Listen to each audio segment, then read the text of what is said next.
What is that gift that we all still need and can use more of? At some point, we all have enough junk, stuff, and things. But wisdom is that gift that will benefit us regardless of our life stage or social status. And the need for us as men to grow in wisdom was made clear to me again as I was recently talking with a client. She made the point that she felt like her life was robbed of having mature men. And my heart broke because I realized that her story was not in isolation, but represented the lives of many others as well. A large part of my work is helping men to grow in maturity, to better understand themselves and to live with greater freedom, power, and love throughout their life and relationships. And I've spent the last several years writing on various topics in this area. Over time, many readers have mentioned how they've looked forward to reading my daily devotionals. And so I decided to start curating these thoughts into a devotional format in hopes to make these thoughts more accessible to men. Several are now available for purchase, and I want to hop on just to read a few excerpts. And if I can get it to work, to play a short promo at the end. The first excerpt I want to read is from my Man Up devotional. This is a 40-day devotional, and the excerpt I want to read is from an entry called Holy Ideals. Sin has distorted much of how we understand ourselves as men and sexual beings. And certainly, we must do our due diligence to heal and restore what has been broken. To be sure, it does little good to merely complain about the toxic symptoms we see without also addressing the deeper wounds that have led us to this. At the same time, we must consider why God created masculinity to begin with, and what he had in mind when he also gifted us with our sexual nature. What were his holy ideals in crafting us the way he did?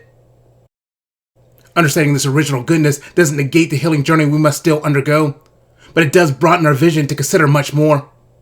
And we risk shortchanging our excellence when we don't seek to know and recover God's holy ideals for us.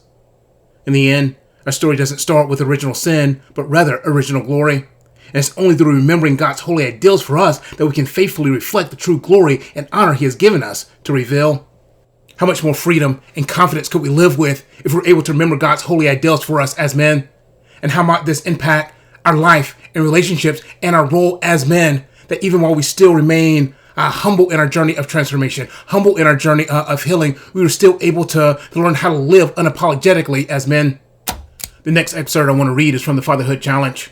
This is another 40-day devotional, encouraging men in one of the hardest jobs they will ever have. This excerpt is entitled, Our Mistakes Don't Rob Us of Our Worth or Calling. Sexual sins tend to leave many wounds, and the shame of discovery might cause us to wonder if we could ever have anything to offer as a husband or father again. Who am I to lead my family after what I've done? But while we might have a long journey of healing personally and relationally ahead of us, our divine dignity remains intact, and we're still called to serve our family well. It's a lie to believe we no longer have anything meaningful to offer due to our past sins.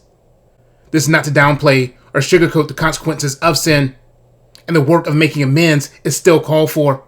But it does remind us that sin doesn't have the final word in our story. Accept the cost and consequences of your sin, but don't let it rob you of the worth and calling God has given you. Here we're challenged to accept the consequences of our mistakes without letting them define our ultimate sense of purpose and worth. All too often, we abdicate our roles as fathers and cause more damage because of the shame of our past mistakes. But it shouldn't be this way. If God has ordained us as fathers, then we don't get to neglect our duty and responsibility that we have to our family. Someday at Christmas is a 31-day devotional dealing with the themes of grief and sorrow, but the grief and sorrow of everyday life. That as much as we enjoy the sunny side of life, there's a place for the soul of melancholy. There's a place for rainy days. These two have their place in God's economy. This excerpt is from Someday at Christmas, that reminds us of the hope that we have in the coming of Christ again.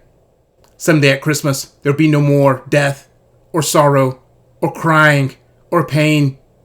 God will wipe every tear from our eyes, and we will live with the fullness of joy in his presence forever. But today we wait, getting only brief taste of this future glory before the reality of this fallen world reminds us we are not home yet. All the same, even here we wait in hope. And each time we celebrate the Christmas holiday, we're preparing our hearts for that ultimate Christmas day still to come. And so we don't lose heart, even when the weight of this world threatens to take us out. Someday at Christmas, all good things will be ours to enjoy with God and each other. Take heart, God's story is not over yet, and Jesus will come again to make everything new. Someday at Christmas, we will have peace and joy in every good thing our hearts desire without fail. Faith, hope, and love are three theological virtues that we can't make it through this life without. And this is another 31-day devotional reflecting on each of these virtues in turn. The excerpt I want to read is from the section on love entitled Trust in Love.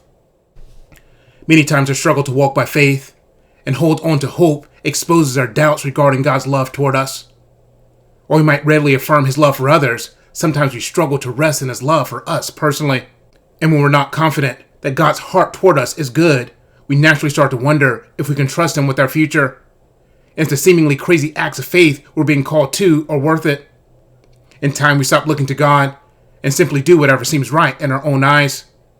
And in many ways, this has been evil strategy since the beginning, to make us question God's heart toward us and to start to believe he's holding out on us. And this is why we must keep coming back to our first love, fully trusting in God's goodness and willing to risk where we cannot trust. In the end, our life remains impotent and dull without a confident faith and compelling hope.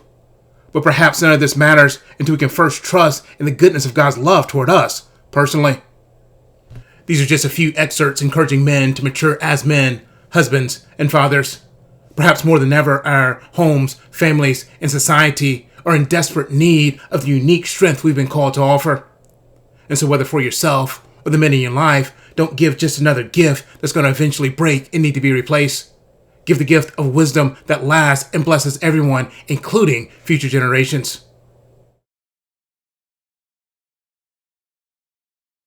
In a world longing for mature men, our homes, families, and society have often been robbed of their presence. And so I'm introducing a gift ideal for the men in your life, my new collection of devotionals. These are more than just books, they're a gift of transformation. These devotionals guide men on a journey of self-discovery, spiritual growth, and purpose, helping them to become the mature, impactful men we need. Imagine the impact of a man living with a heart full of love, cultivating a hope that transcends his circumstances, and navigating life with an unwavering faith. Help the men in your life become the leaders, husbands, and fathers we all deserve.